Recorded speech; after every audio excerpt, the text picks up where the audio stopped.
যেই দিন দেখি ঘুম থেকে উঠে দেরি হয়ে গেছে অনেক, সেই দিন আমি এইভাবেই ঝটপট রান্না করে ফেলি। তো আমি এইভাবে খিচুড়ি রান্না করি যেদিন হাতে একদমই সময় থাকে না।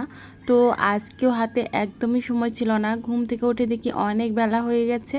তো ঝটপট আমি প্রেশার কুকারে খিচুড়িটা বসাই দিয়েছিলাম আর এটা হয়ে গেছে।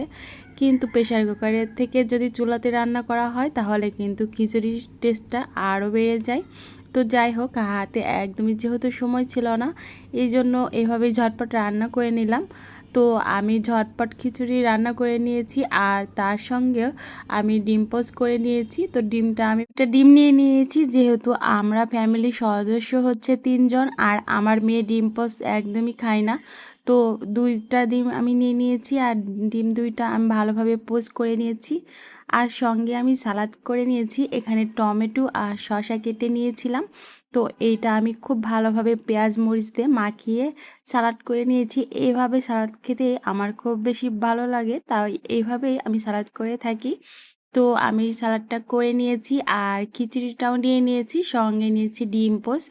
তো এইভাবে আমার সকালের নাস্তা কিন্তু খুবই ভালো লাগে, আমি প্রায় এভাবেই রান্না করে থাকি। তো আজকে আমি শুধু আলু দিয়ে খিচুড়ি রান্না করেছি।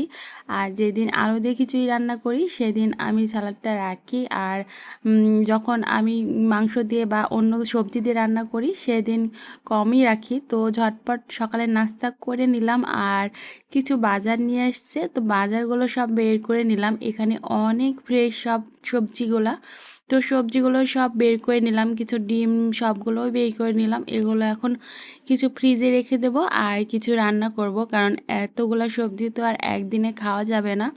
তো সবগুলো সবজি বের করে নিলাম, এগুলো সব এখন সব ভালোভাবে রেখে দেবো। আর অন্যদিকে তো আমার মেয়েকেও সময় দিতে হয়, আর সে অনেক বায়না করছে, তার সঙ্গে খেলা করতে হবে। তো আমার হাতে তো অনেক কাজ, তবু কি করার, মেয়ে যখন আবদার করেছে মেয়ের আবদার তো পূরণ করতে হবে। সে অভিমান করেছে যখন আমি বলেছি আর খেলা করব না, তুমি একা একাই খেলা করো।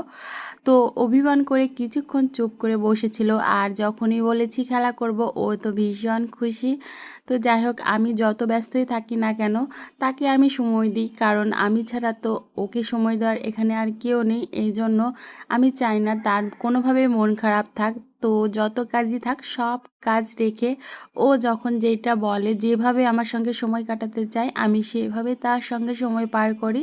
যাই হোক, ওর সঙ্গে কিছুক্ষণ খেলাধুলা করলাম আর ভাবলাম তারপরে ও যেহেতু সকালের খিচুড়িটা একদমই খায় না, ওকে আমি কিছু পাস্তা রান্না করে দিই। তো ঝটপট ওর জন্য পাস্তা রান্না করলাম আর তারপরে চলে আসলাম রান্নাঘরে আর আমার রান্নাটা শুরু করে দিলাম।